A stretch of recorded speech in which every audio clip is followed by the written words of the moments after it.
ذالکل کتاب، آگے کیا؟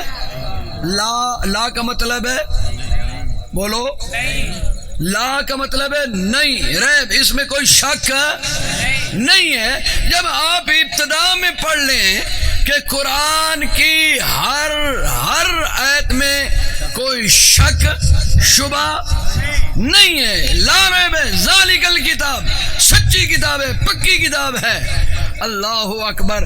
پھر قرآن پہ عمل کرو گے کہ کتاب پہ؟ دوسری، قرآن پہ عمل کرو گے کہ تاریخ میں نے لکھی ہے، ایک میں نے لکھی ہے، ایک پروفیسر نے لکھی ہے، ایک ڈاکٹر نے لکھی ہے۔ آپ ڈاکٹر پروفیسر کی بات کو مانیں گے نہیں، کس کو مانیں گے؟ بولو بولو بولو سارے، کس کو مانیں گے؟ اللہ کے قرآن کو مانیں گے۔ قرآن نے بنات کا ذکر کیا تو پھر ہمیں ماننا ہوگا کہ نبی کی بیٹی ایک نہیں، نبی کی بیٹیاں، بولو بولو بولو، کتنے بھی؟ 4 بیٹیاں۔ وہ اس لیے 3 کا انکار کرتے ہیں، وہ اس لیے 3 کا انکار کرتے ہیں کہ فدق کا مسئلہ کھل جائے گا۔ باغ فدق کا مسئلہ، یہ بچے جو نوجوان ہیں نا، یہ فیس بک پر باغ فدق کو بڑا پھیر رہے ہیں اور بڑا چلا رہے ہیں کہ فدق کا وہ جو کھجوریں تھیں وہ نبی کی بیٹی سے چھین لی گئیں۔ میں نے کہا اسلام سلامتی کا نام، اسلام ہے، اسلام سلامتی کا نام ہے۔ تو میں آپ سے یہ پوچھتا ہوں، اسلام مکمل ہے نامکمل ہے؟ سارے بولو، اونچی بولو، اسلام نامکمل ہے مکمل ہے؟ اچھا، آج 14ویں صدی کا مسلمان اپنا زمین کے 10 ایکڑ رکھتا ہے اور اس کی اولاد 2 بیٹیاں 3 بیٹے 1 بیوی 1 آپ ہے۔ یہ چارے قضا، میری مثال لے لیں، میں مر جاتا ہوں، میری جائیداد کا حصے دار، اب میرے پاس بیٹیاں بھی ہیں 2 اور میرے پاس بیٹے بھی ہیں اور میں اپنی بیوی بھی چھوڑ گیا۔ اب اسلام جس کو آپ مانتے ہیں، جس پر ہم مرنا اپنی کامیابی سمجھتے ہیں، تو اسلام کہتا ہے کہ پہلے ماں کا حصہ نکالو۔ اب بولو تو صحیح یار، زور سے بولو نا۔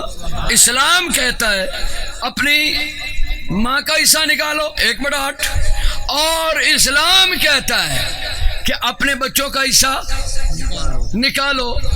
تو اب بیٹی کا معاملہ، اسی تو ویسے ہی بیٹیوں واسطے جہیز دا سامان دے دیتا تے نال ہاتھ جوڑے، میری دی کوئی راندہ شاندہ ہے تو معاف چکری، کیونکہ اگاں گستان پھدی نہ ونجا، پکڑے جاؤ گے۔ اگر 10 کروڑ کی مالک ہے 10 کروڑ دو بیٹی کو۔ اسلام مکمل اسلام میں داخل ہو گئے تو تب اسلام میں ہے، اپنی مرضی سے اسلام میں داخل نہ ہو۔ تو 14 صدیاں بعد ہمارا اسلام، اگر گرایا قوم کا آدمی مر جائے تو اسلام ہمارا اس کی بیٹی کو حق بھی دے رہا ہے، اس کی بیوی کو بھی حق دے رہا ہے، اور اس کی بیٹوں کو بھی حق دے رہا ہے۔ اللہ اکبر۔ 14 صدیاں بعد اسلام نے حق تو سب کو دیا ہے، لیکن نبی اپنے دور میں ایک بیٹی کو حق دیا اور باقی ازواج کو۔ اسی لیے کہا گیا ہے کہ بنات کا ایک کا ذکر کرو، کہیں اگر ان بنات کا ذکر آ گیا تو ان کی اولاد میں سے حضرت یمامہ کا بھی حصہ نکالنا پڑے گا، پھر حضرت عثمان کے گھر نبی کی 2 بیٹیوں کو بھی ماننا پڑے گا۔ تو اس لیے مات ہی ایسی کر دو کہ بیٹی ایک تھی ان کو حق نہیں دیا گیا۔ میں نے کہا موٹا موٹا مسئلہ ہے، آپ ماشاءاللہ سمجھدار لوگ ہیں، سمجھدار بات اپنے دل میں بٹھا کر جائیں گے کہ بعض حضرات، بعض نوجوان ہمارے ایسے بھی ہیں کہ وہ فیس بک کی باتوں پہ عمل کر لیتے ہیں، فیس بک کے اوپر جو دلائل سنتے ہیں اس کا جواب لے کر جاؤ، انشاءاللہ آپ کا دل بڑا مستفید بھی ہوگا اور اطمینان بھی پکڑے گا۔ میں نے کہا مان لیا 2 منٹ ان کے لیے کہ جگیر فدق الیاذ باللہ ایسی بات ہے نہیں ہے قرآن و سنت میں، ایسی بات ہے نہیں قرآن و سنت میں۔ مان لیا تیری بات کو کہ حضرت فاطمہ الزہرا رضی اللہ تعالیٰ کو وہ باغ نہ دیا گیا۔ اب یہ بتائیں کہ وہ باغ جو کھجوریں تھی اس کی تعداد کتنی ہے؟ اپنی کتابوں سے دکھا دو کہ اس کی تعداد کتنی ہے۔ وہ 1 एकड़ में थी या 2 एकड़ में थी या 5 एकड़ में थी या 10 एकड़ में थी या मुरब्बा में थी या 5 मुरब्बे में थी, ये आप बता दें, आपकी किताब में एक ही मसला बता दें कि इतनी थी। अच्छा जी, 2 मिनट के लिए इनकी बात को मान लेते हैं। हजरत फातिमा ज़हरा रज़ी अल्लाह ताला अन्हा को हजरत अबू बकर सिद्दीक ने वो हक न दिया। अबू बकर वो है जिसने सारा माल उठाकर नबी के कदमों पर निछावर कर दिया। ये अबू बकर पर इल्जाम लगा रहे हैं कि उसने हक न दिया। ये हजरत उमर फारूक ने आधा घर हुजूर सल्लल्लाहु अलैहि वसल्लम के अल्लाह अकबर कदमों पर निछावर कर दिया, और अब इल्जाम लगाया जाता है कि हजरत उमर रजी अल्लाह ताला हक आ गए। 2 मिनट के लिए इनकी बात को मान लेते हैं, बल्कि 10 मिनट इनकी बात मान लेते हैं, मैं अपने नौजवान सुन्नी को समझाने के लिए कि इसलिए है कि अरे भाई वो खजूरें हजरत अबू बकर सिद्दीक ने न दी, वो बेअदब गुस्ताख अलैहिस्सलाम अहले बैत का मुखालिफ था, तो हजरत उमर ने भी न दी, नबी हजरत उमर ने भी न दी। ये जी वो बड़ा मसला था, हजरत उमर ने भी न दिया। मैंने कहा सबसे पहले अबू बकर और उमर, अगर फातिमा ज़हरा रज़ी अल्लाह ताला अन्हा को ये खजूरों का बाग नहीं दिया तो हजरत उमर की बेटी भी नबी की ज़ौजा थी और हजरत अबू बकर सिद्दीक की बेटी भी नबी की ज़ौजा थी। अल्लाह अकबर। पहले ये बतलाएं कि अबू बकर ने अपनी बेटी को नबी की जायदाद में से हिस्सा दिया। हजरत उमर ने अपनी बेटी को, नबी की घरवाली थी, हक बनता था ना कि बीवी है ना नबी की, तो नबी की जायदाद से हिस्सा मिले। लेकिन किसी किताब में ये बात है, कुरान और सुन्नत में ये मसला नहीं है। बहरहाल आगे चलो। मैंने कहा अबू बकर भी मुखालिफ हुआ। आपकी किताबों में आपकी जबान से जो बेलगाम हुई है, जो अबू बकर को तबर्रा करता है, वो आज भी जहन्नमी है, वो कल भी जहन्नमी है। हाँ, इतना तेरा दिल गुर्दा होता तो पाकिस्तान में रहता।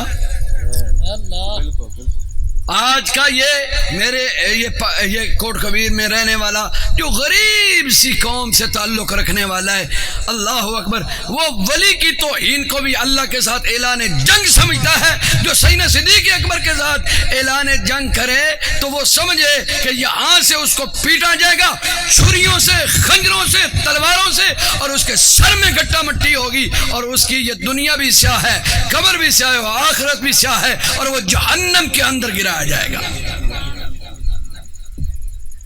तो जी हजरत अबू बकर ने नहीं दी, वो मुखालिफ था। मैंने कहा हजरत उमर, कहते वो भी मुखालिफ था। मैंने कहा हजरत उस्मान, कहते वो भी मुखालिफ था। मैंने कहा बात ही ख़त्म करते हैं। आपकी ये लंबी दास्तान, लंबी हवाला जात, लंबे मामलात, ये आज ही ख़त्म करते हैं। मैंने कहा कि हज़रत अली अल मुर्तज़ा तकरीबन 4 साल आप खलीफतुल मुस्लिमीन, अमीरुल मोमिनीन बने रहे। मैं ये पूछता हूँ, क्या हज़रत अली अल मुर्तज़ा खिलाफत की कुर्सी पर बैठकर हसन हुसैन को बुलाकर कहा, बेटा अब तो मैं बादशाह बन गया हूँ, वो जो खजूरों का मसला था, वो जो खजूरों का मसला था, अब मैं बादशाह बन गया हूँ, खजूरों का मसला हल कर लेते हैं, वो बाग मैं आपके ज़िम्मे करता हूँ। लेकिन हजरत अली ने भी दिया नहीं।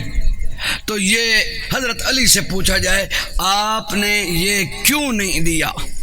अगर अबू बकर सिद्दीक से पूछ सकते हैं तो हम हजरत अली से भी पूछ सकते हैं। नबी अल्लाह हजरत अली अल मुर्तज़ा फरमाते हैं कि जो अबू बकर का फतवा है वो हक और सच है, मैं उस पर तस्दीक करता हूँ, ना देकर अपने बच्चों को और इस उम्मत को बता रहा हूँ कि अली ने वही फैसला किया है जो सिद्दीक का फैसला था।